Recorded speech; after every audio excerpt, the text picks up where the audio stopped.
All right, welcome to Bet the Edge. I'm Jay Croucher here with Drew Dinsick. Today we're going to talk about Wimbledon, and then we're going to break down an array of MLB futures markets with Vaughn Dalzell. But firstly, Drew, there's only two teams who I still support emotionally and not financially, and that's the Collingwood Magpies in the AFL and Ons Jabeur. Don't even need money on her to support. Did have some money on her today, and she got the job done against Aryna Rybakina. As she said in the post-game interview, would have liked her to win the last one at Wimbledon against Rybakina and swap it around. So I want a fair bit more, but all the same, was pretty impressed with her today. Thought she played flawless tennis. And now as we take a look at the outright odds, she is the second favorite to win Wimbledon. The favorite is her opponent in the semi, Aryna Sabalenka, who's plus 140. Ons is plus 225, which I think is a little bit long. But what do you make of the women's side of the draw now?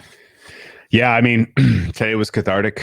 We've exercised some serious demons. Even if she doesn't go on to win this tournament, which I still desperately hope for her because of how much I appreciate her as a person and a tennis player, I still feel like that was major, getting over the hump, especially after losing the first set when the serve was on her racket. The entire second and third sets were on her racket, and she's playing superlative tennis right now. If you just isolate sets 2 and sets 3, that's the highest level I've ever seen from Ons Jabeur, which makes me think she is very, very live to turn that around on 24 hours and give Sabalenka everything she has. They've matched once amazingly, they've only played once in their entire careers, unless I had the settings wrong, but they played at Wimbledon in 2021, and Sabalenka came through, but Jabeur has matured so much as a player between now and then, and her game has so much more variety that I think that's going to be pretty challenging for Sabalenka. She's not going to be able to power through it. She's not going to be able to completely rely on her service games and tie breaks to get this win. She's going to have to find some tennis that we haven't seen from her to get a head-to-head win against Jabeur. And the fact that Jabeur's underdog status in this match makes me a little bit more encouraged to get involved. For whatever reason, the pressure of last year's final and being the favorite, and particularly having one set in the bag, didn't necessarily suit her well. So the fact that she now comes in as a little bit of that underdog mentality, and with the kind of relieving some of the baggage of last year's final today, beating Rybakina is huge. So it's now or never. I mean, this is it. I think she's got it. I think she's the bet tomorrow against Sabalenka. I'm going to watch that one extremely closely. It's going to be the match of the tournament. It is effectively the de facto final. As great as it's been for Vondrousova to get here, as amazing a story it is for Svitolina to bounce back this quickly, coming off of maternity leave to make runs in both the French Open and now a deeper run at Wimbledon is amazing. Like, it really is quite a story, and congratulations to those players. But I don't see anywhere close to the same level as what we have on the bottom side of the bracket here. So I think Sabalenka Jabeur is going to decide this, and I'll take Jabeur 2-1 over the Belarusian Amazonian. Yep, I like it. Firstly, the tennis market is just completely broken with the way that it's pricing these matches and these outrights. One, Vondrousova yesterday was double Svitolina's price in the outright, despite being a minus 135 favorite over her in the semifinal. And that stuff it's not 1-to-1, because sometimes players, if they do make a deeper run, they have more upside to come later. Like, it wouldn't have been shocking if Ons in round 3, if she was playing someone like Kudermetova, might have been a dog there, but then a shorter price in the outright. But once we get to the semifinals and there's only 2 matches left, that's completely insane. And how that ties into Ons is that Ons was what she closed like plus 130, plus 135 against Rybakina, who is, I think, a better grass court player and rated higher than Sabalenka, and has been shorter than Sabalenka in the outright all tournament, despite having, I think, some tougher matches to play. And then Ons dispatches of Rybakina in basically as impressive fashion as she can have, waxed a 6-1 in the third set and was unlucky to lose that one game. And then she opens plus 155 against Sabalenka, who's the worst player. It just doesn't make any sense at all. That's come in a little bit now to plus 130, but as we pivot to our wake and cash plays, Jabeur money line is still my play. Going back to the well there, I think that she should be favorite here, or it should be pick at absolute worst. I think she's a strange player where it's weird to say this about a player who often doesn't have the power of her opponents, but I think her level on grass is the highest level, because like she does have an element of power. And when you add in her trickery, her slice game, the slice that really came into play in that one point in the third set where she went back to back with the forehand slice, just whipping it. And then Rybakina tries to backhand slice her way into it and hits the net. I think that the combination of just the way that she is playing, the variety, the way that she's playing, and then also the fact that she had to have exercised so many mental demons in taking down Rybakina. And now she gets a player in Sabalenka who has her own demons. Even though Sabalenka has been playing like a top 3 player in the world for 6 months now, like she did absolutely bottle the French Open semi against Mukova from an almost unlosable position. Those double faults can come in at any moment, and in a semi-final at Wimbledon, that'd be a pretty good opportunity for them to rise up. So in terms of the demons matchup head-to-head, I reckon it's a wash, and then I think that Jabeur is the superior grass court player. So I make her favorite here. Very slight favorite, but I think that she will win. Also like her plus 225 in the outright, because I think that she should be like minus 250 fair in the final, thereabouts. So all in ons, ready to get my heart broken again, but I think this time she's going to do it. What's your play? Yeah, I love that breakdown. I fully agree with it. I think Sabalenka is going to be under pressure on serve a lot in this match, and pressure and Sabalenka and serve are not 3 words you want to say if talking about a relatively close match. So yeah, 100% with you. And God, I really hope she exercises the drop game a lot, because getting Sabalenka running, trying to move, moving Sabalenka laterally, not a great strategy. Moving her in forward and backwards towards the net, great way to get her off of her rhythm. And I would hope that her team has her, dialed in for that. Sabalenka not as quick as Rybakina. Like, she couldn't really exercise that against Rybakina. So I thought that was pretty good strategically. I'll take a swing on the other semifinal for my waking cash. I'm going to go with over 2.5 sets here. I think we're in for a pretty elongated match. No clear advantage to either of these two players, and certainly, the fact that they are both kind of at this stage of the tournament for the first time. Vaughn Dalzell is a former finalist at Roland Garros, so she has a slate. Kind of been there before, done that, but Svitolina been on tour for quite a long time. And the margins between these two players are pretty narrow. I think Vaughn Dalzell comes through 2-1 here. But this looks like there's going to take some time and some just in general back and forth here before we get to the decider in this match.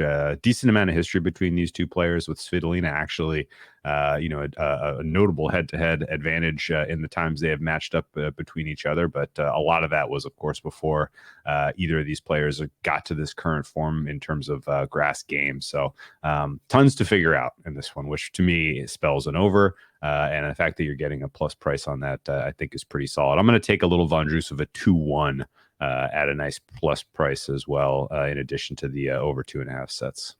Okay, I like it. I think, I watched a fair bit of the Svitolina, Swiatek, and Vaughn Dalzell for Pegula matches, and like Ons, Rybakina, and Sabalenka today, they were playing a different sport to the matches, to those matches, where I think that they were just at such a higher level. And look, it's best of 3 set tennis, and it's final, so anything can happen and nerves can set in. And we've seen what nerves have done to Sabalenka and Ons in big matches relatively recently. But it would be pretty shocking if they were to lose in the final without absolutely bottling it. Let's talk about the men's side pretty quickly, because it's not, to me at least, it's not nearly as compelling as the women's side, because Novak is just anchoring it so much. But we are at the point now, we're pretty close to Wimbledon starting on the men's side, to borrow your gag, where we are now just one match away from the inevitable final between Novak and Alcaraz. Alcaraz, very impressive in taking care of Holger Rune in the first of what is sure to be many matches deep into Grand Slams over the next 15 years, I suspect. Novak had a little bit of a hiccup against Hercax, but eventually took him down. Do you think that there is any chance for Sinner or Medvedev to disrupt the inevitable final? No, I think this is Djokovic Alcaraz collision course, and I could go on and on about how to bet this. This is our only chance to really address what will likely be the final between now and Sunday.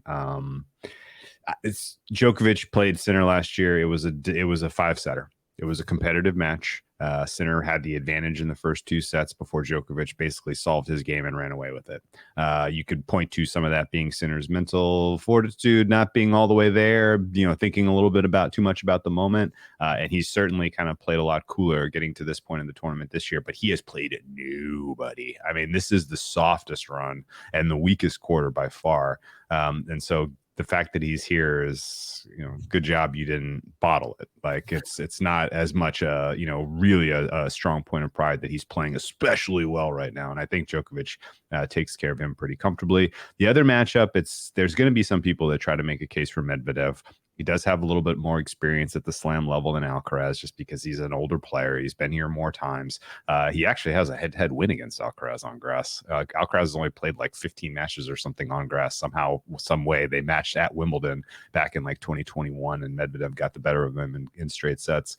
But Medvedev is not exercising a strong tactical approach at all. I do not know what he and his team are thinking, having him so far back and conceding so much of the court. Like Christopher Eubanks, the match was there for him to take today. It was unbelievable that those two players in that lopsided of a matchup, and the match was on Eubanks's racket for so much of that contest was wild to me. And I think Medvedev is going to get played off the court. The drop shot that Alcaraz is deploying right now is phenomenal. You know what? When a drop shot is especially effective, Jay, when your opponent is standing 100 miles behind the baseline. Like I realistically don't know when Alcaraz is not going to be able to use that tool in his advantage whenever the going gets tough, whenever there's a high leverage point. I think Medvedev, he's going to present some test for Alcaraz early, just because of his style is so different than what Alcaraz has been playing. But ultimately, Alcaraz coming through 3-0, 3-1 is my expectation, which brings us to the key question, Jay. Can Alcaraz defeat Djokovic head to head now? I think the answer is yes. We teased this a lot in the previews for Wimbledon, and it was a matter of, well, if he can get there, I might bet it. Blah, blah.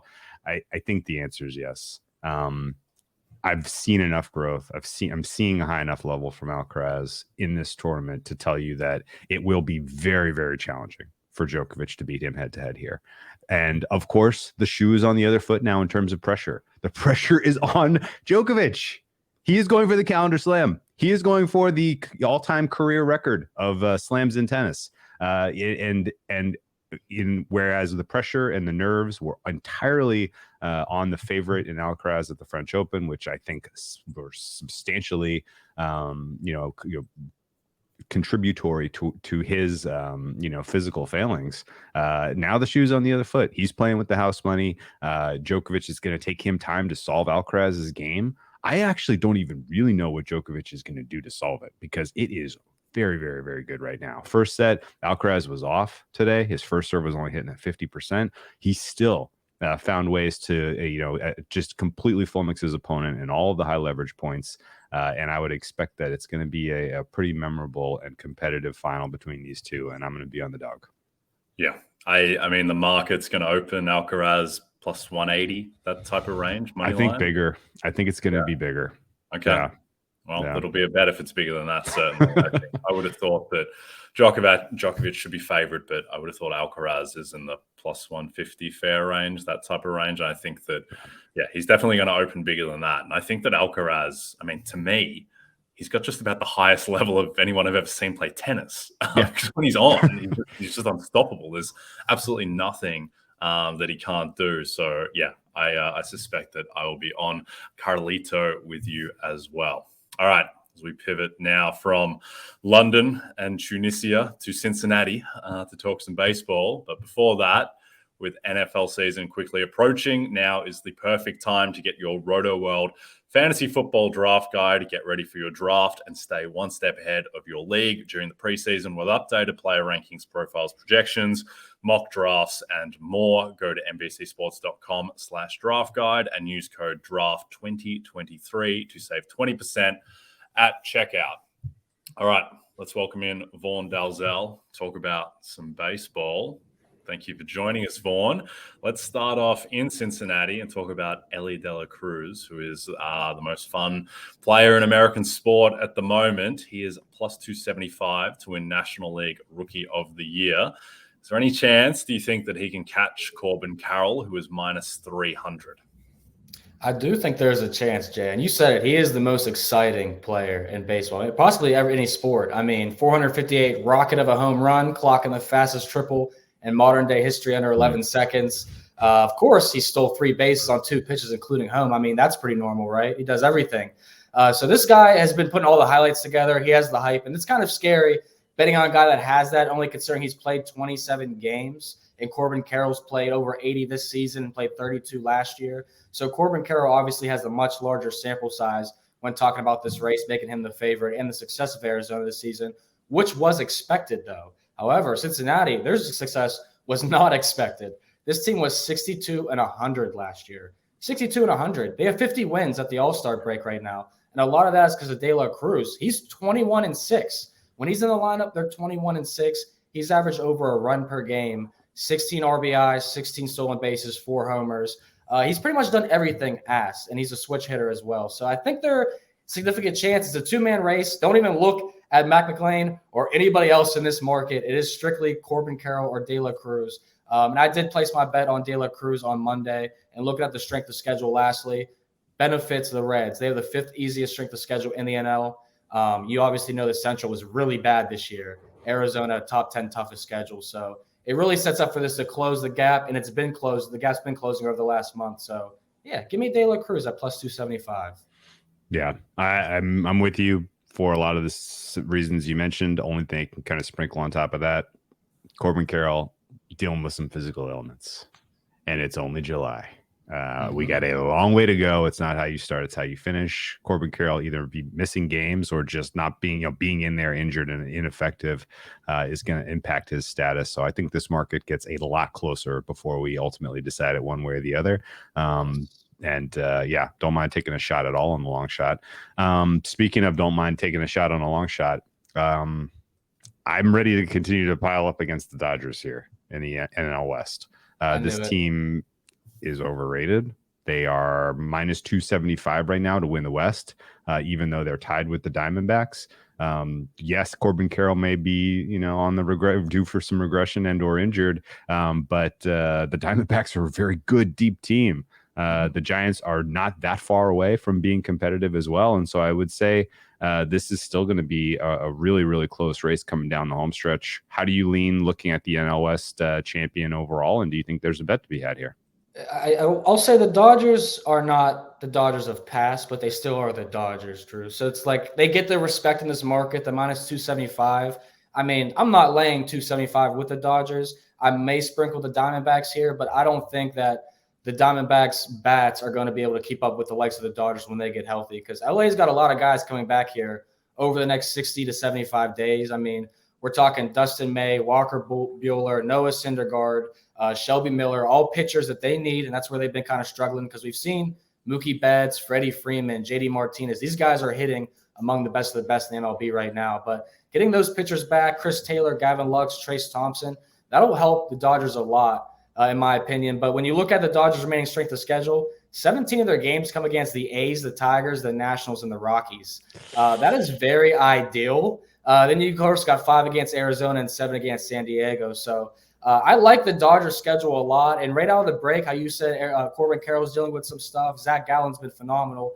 But Arizona goes on the road with Toronto for 3 games, on the road to Atlanta for 3 games, on the road to Cincinnati for 3 games, before they come back home to play St. Louis and Seattle, then the Dodgers. That is a ridiculous stretch to come out of the second half of the season for the Diamondbacks. So I think that's why we see the price this big right now. They expect to see regression start within the next 2 weeks here for the Diamondbacks. Yeah. Also want to throw out another team who we haven't said yet, and that's the Padres, who are only, they're 8.5 back now. I think they actually have the best team in the division, given all the Dodgers injuries. So they're coming from a long way back, but I think that number should be closer to 20-1. than 30 to 1. So I think that's worth a sprinkle. I agree that the Dodgers, I would be taking them over the field at the moment, but minus 275 versus minus 101. There's a big difference there.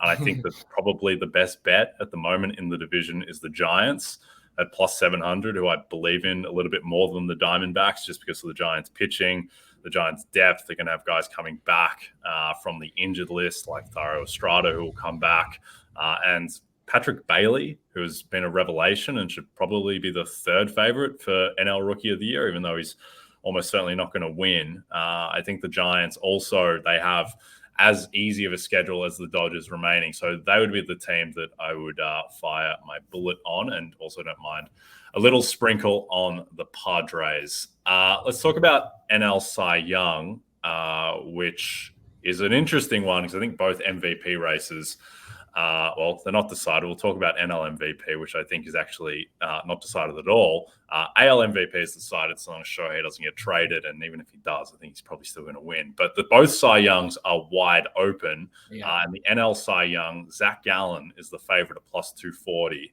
That is an uninspiring bet to make at this point, I think.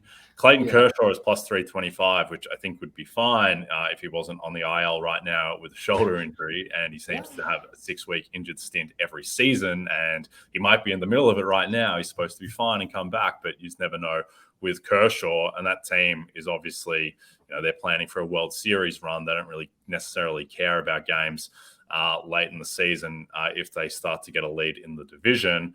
And then you have who I think is the best pitcher in the NL, and that's Spencer Strider, and he's plus 400. And he was something of not a write-off, but he drifted a fair way because his ERA ticked over 4. He's been on fire his past few starts, and all of a sudden that ERA is down to 3.44. I think, Vaughn, that if Spencer Strider, if he gets his ERA under 3 on the season, which I think is about a 3-1 shot, then I think he will win. But what do you make of Strider, and what do you make of this market? This Strider was the guy we talked about a lot to start the season. We said this was probably the best bet in the market with his ability to get the strikeouts. And what is he doing right now? Leading the MLB in strikeouts. He's 5th in opponent batting average. Of course, like you said, he's getting the ERA back down now. We'll talk about the Braves as a team, but of course, they are the favorites. They're my favorite team to win the World Series right now. So him at plus 400, where I got that earlier in the season around 600 and 800, I still think is a great bet here. Like you said, Gallen's uninspiring. Clayton Kershaw, last 5 starts, a 4-0 record, 109 ERA. So, of course, that gets him in this mix with that record, but I don't think he's worth a bet either. But I can't dismiss the best long shot value bet, and that's Blake Snell, the 4th guy on this list. Sure. Blake Snell is playing some incredible baseball right now. If you haven't watched him, I mean, he's hitting his over, I think, 6 or 7 games straight for strikeouts. So, we love some of that over here on the player prop market. But he's climbed into the top 10 in ERA, strikeouts, OBA, hits, runs, and games started. I mean, he's done everything. In June, this guy had a 0.87 ERA and 53 strikeouts in 5 starts, 1.24 OBA, and only 13 hits, guys, in 5 starts allowed. That is ridiculous. And he started July out, too, with 2 wins and 2 starts. So, right now, the Padres, they start off the season terribly. As we mentioned, they have a lot of ground to make up. But if they do make up ground, it's going to be a lot of starts that Blake Snell makes. So at 12 to 1, he is a good sprinkle right now if you don't already have Spencer Strider in your pocket. Okay. I'm going to go shopping today with my Ons Jabeur winnings, and we're going to go a little bit of Strider and a little bit of Snell. This is a fantastic way to kind of put those to work. What do you think of the Braves overall? Is this a team that is, with this big of a lead at this point in the season? Do they kind of, take a month to regroup and then try to finish hot? Or is this a team that you think has the kind of mentality and the depth and, the youth to just continue to truck to, a clear 1 seed in the East? Yeah, a lot of it is the depth and the youth. I mean, their 1 through 9 hitters are ridiculous. Any given guy can hit a home run for the Atlanta Braves, and that's what makes them so dangerous, in my opinion. A plus 147 run differential. We'll talk about a one team that may have a fake run differential in the AL. We'll get to that. I know Drew talks about them a lot and likes them, but the Atlanta Braves offense is everything you want from an offense, in my opinion. The pitching has been there, especially with Strider, and a lot of the other guys that have stepped up around him too, the 3s and the 4s. But, they do everything you want. If you're looking at some value picks, maybe you go down the market and you take a look at maybe the Reds or the Marlins to be an NL champion. But they're very, very young teams. that are kind of starting to turn around now. The last month of the season for those two have been very inspiring. But I think the Braves are the class of the class in the NL. As we agreed on the Dodgers, that market looks like it should be them, and they got guys coming back. But the Braves have had no issues all season with anybody. And when they're down by 2, 3, or 4 runs, they may be the best bet in baseball.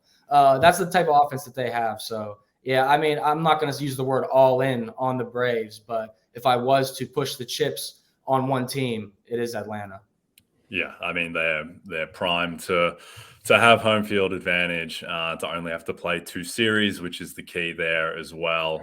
And then obviously when Max Fried comes back, that rotation looks even more fearsome than it is right now. I think, firstly, on Blake Snell, he's allowed 3 earned runs in his past 8 starts. Yeah. The thing that's crazy for me about Snell is that he only throws 33% of his pitches in the zone. And it just doesn't matter because everyone thinks that it's going to land in the zone before zipping out of it. And that's how he gets a 15% swinging strike rate. It feels with Snell that he puts so much traffic on the bases before getting the inning-ending strikeout that eventually he's going to give up a grand slam or something. It's going to tank the ERA, but hasn't happened in the past 8-9 starts. He's just been lights out. I think with Snell, the fact that they won those last 2 games against the Mets heading into the break, that makes the playoffs a lot more realistic for them. Mm-hmm. And most importantly, if you're betting on Blake Snell and Cy Young, heightens the chance that he's going to be on the team through July 30, August 1, because otherwise he's a free agent in the end of the year. And he would probably, along with Hader, would be the most likely player to get dealt. But I think now that they are in kind of position to make a playoff run, I think that they will hold on to him. Or at least that's definitely a favorite. I also don't mind them at 20-1 to win the NL. I think that is a reasonable long shot bet just because I think they've got the second best team in the NL right now. Lots of bets. They've got an easy enough schedule, the Padres. Last one in the NL, we'll talk about Ronald Acuna, who is minus 350 to win MVP.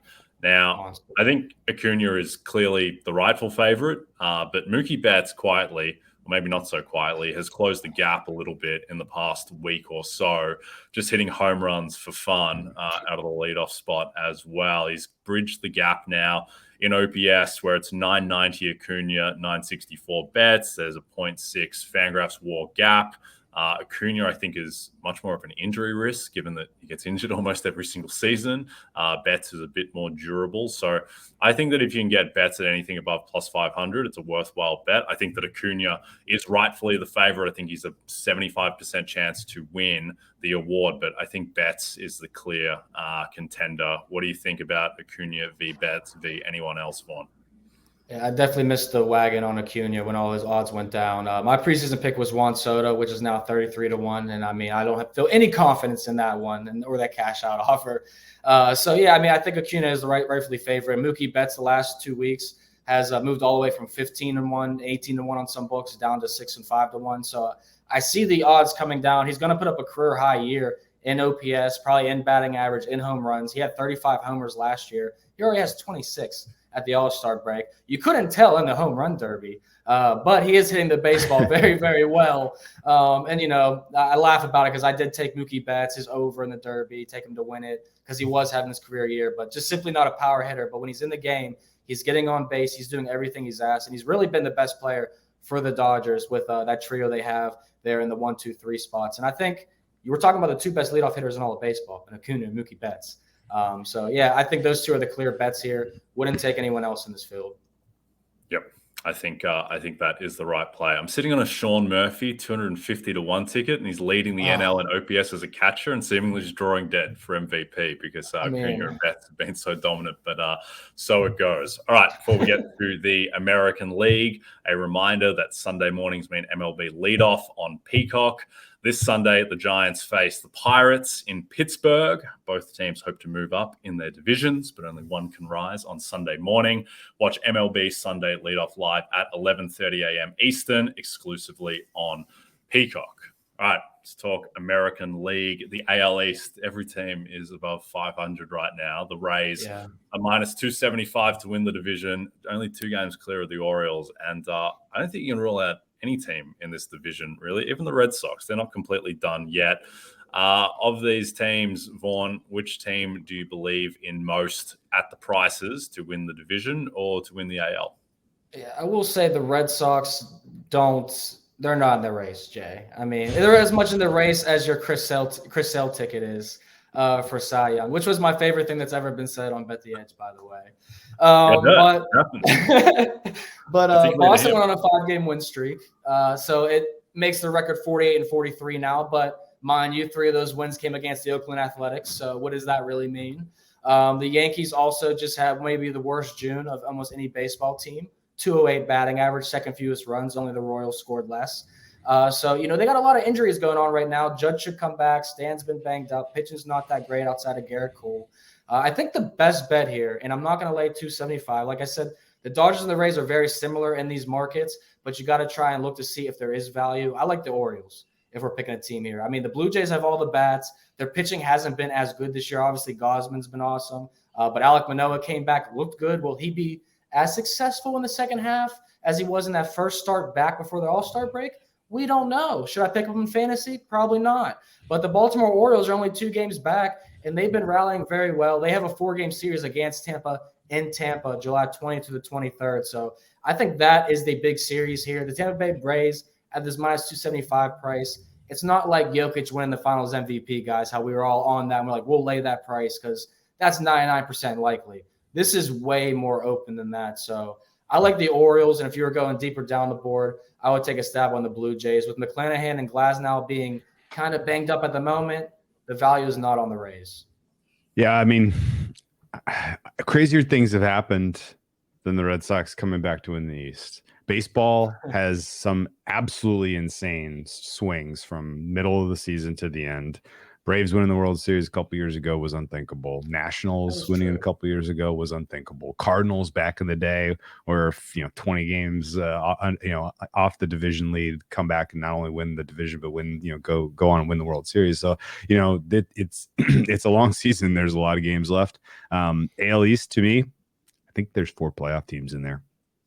The rest of baseball is pretty bad in the American League. And I think only one team's going to get in from the West. So going to be a very, very fun fight to watch that thing come down the wire. Do you agree with me that there is only one West team getting the playoffs? And if you had to pick one, who's it going to be? Yeah, you shocked me there. I thought you would have definitely went with 2, but I know you like the Rangers, Drew. But I still like the Astros, my guy. They just keep overcoming all these injuries. They always do it. And they're scheduled like the Dodgers. They have a lot of easy teams coming up. 18 games against the Detroit Tigers, Colorado Rockies, Kansas City Royals, Oakland Athletics.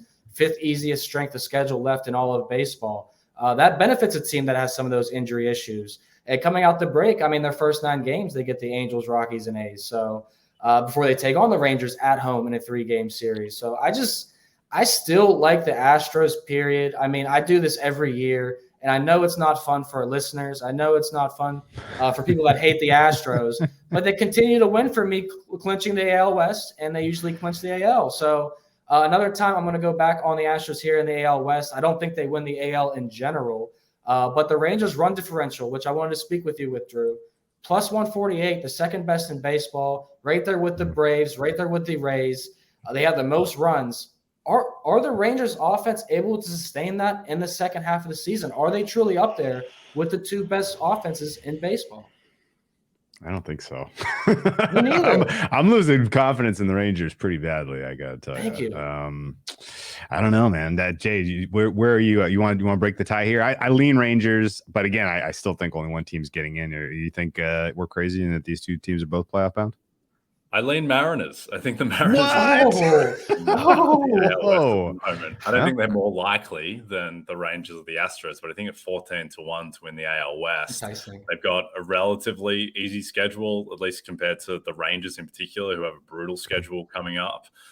They're just loaded with elite pitching. The offense, I think, is going to get better. I think they can add at the deadline as well. And also, here's the thing is that they were 14-1 before they just had a 4-game series in Houston, and they took 3 out of 4 there, which is pretty material. And they gained couple games on the Astros while the Rangers were blowing games to the Red Sox and the Nationals. So there should have been a market adjustment there, and there wasn't. So I think the Mariners are the best bet at the current prices. The Astros, I mean, yeah, it feels like they're going to make a run, but at the same time, like, they just don't have the pitching at the moment. They have too many guys banged up.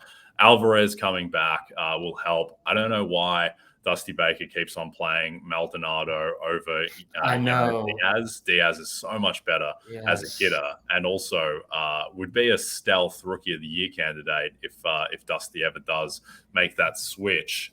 So I think the Mariners are the best bet in the AL West. Just quickly harkening back to the AL East. The thing with Baltimore is that their schedule after the break, it goes, they have series against Miami, Dodgers, Rays, Phillies, Yankees, Blue Jays, Mets, Astros, Mariners, Padres. Like, that's the schedule coming out of the break. That's absolutely brutal. Does get easier after that, but that's a tough one. So I think if you look at the Rays, if you look at the Rays, Orioles, and Blue Jays, they all have 3 of the 8 toughest schedules left in all of baseball. So that's, at stretches for those other teams, they're going to go through brutal 2-week stretches like that too, I will say. Yeah, no, that's fair. The Orioles, they do have the tough schedule, but all these teams in the AL East, they have to play each other, which makes it tough for everyone. I think the Blue Jays are the best bet in both the division and in the AL in general right now. I think they will probably get one of the wild cards. I think Manoah, just any upside left in him would be very welcome if you're placing that bet. And also Vladimir Guerrero Jr., he has the biggest gap in all of baseball between his actual numbers and his expected numbers, and that's supposed to regress to his benefit. So maybe he got himself going at the home run derby, but I think he is going to have a big second half offensively. Let's close out talking about a couple of awards markets. In terms of the AL Cy Young, I think this market is completely wide open. Framber Valdez is a plus 200 favorite. I think that's arguable that he should be the favorite. I think that he's right in the mix with a lot of other guys. Garrett Cole right behind him, who would have been, I think, shorter had he not, with his final pitch before the break, given up a 2-run homer to the Cubs. Kevin Gausman, who I think has probably been the best pitcher in the AL in terms of the underlying metrics. Certainly he's lapping the field in Fangraphs WAR, but his ERA is over 3. And then Shane McClanahan, 8-1. Nate Eovaldi, 11-1. Shohei, 12-1. Don't think he's going to win. And then you get to some longer shots. Anyone you like in this market for? The only person I have a bet on is Garrett Cole. And I got him at 4-1 early in the season. I'm not feeling super confident about it because I've been considering, is Gausman or McClanahan the better bet? Obviously, McClanahan's going to get the wins. He already has 11 of them, tied for the league best because he's a part of the team's best record with the Rays. But I'm with you. I think Gausman has been the best pitcher here. I'm taking a shot, though, on Ohtani. Jay, I know you said you don't think he is. He's expected to pitch against Houston coming out of the break. If he does miss one start, I don't think it's going to be the biggest deal in the world. He doesn't get the innings pitched that the other guys have because of his load management. But there is going to be a season, and this perhaps could be. I mean, we're talking about Framber Valdez is the favorite right now to win this award. It's open. And if there's going to be a season where Ohtani is going to be finished top 2 or 3 in this award, and voters say, man, I'd love to be a part of a record-setting year, voting a guy to win MVP and Cy Young in the same season, I could be a part of that voting process. Guys may take that, in my opinion. But Ohtani, he's been phenomenal with the strikeouts, ERAs, runs allowed, whip. I mean, he's top 12 in the AL in so many different categories. And going through the order for the first time, the best pitcher in all of baseball. A 115 batting average. He's allowed 15 hits and 131 at-bats. So I do think he has a chance. I do think there's value here, but I think the best bet on the board is Kevin Gausman at plus 350. Angels would obviously need to make the playoffs, and them going 1-9 in the last 10 games entering the break didn't do them any help. So Ohtani is going to have to pitch and hit home runs, which he's been doing all season. But it's Gausman and Ohtani in this market for me with a previous ticket on Garrett Cole.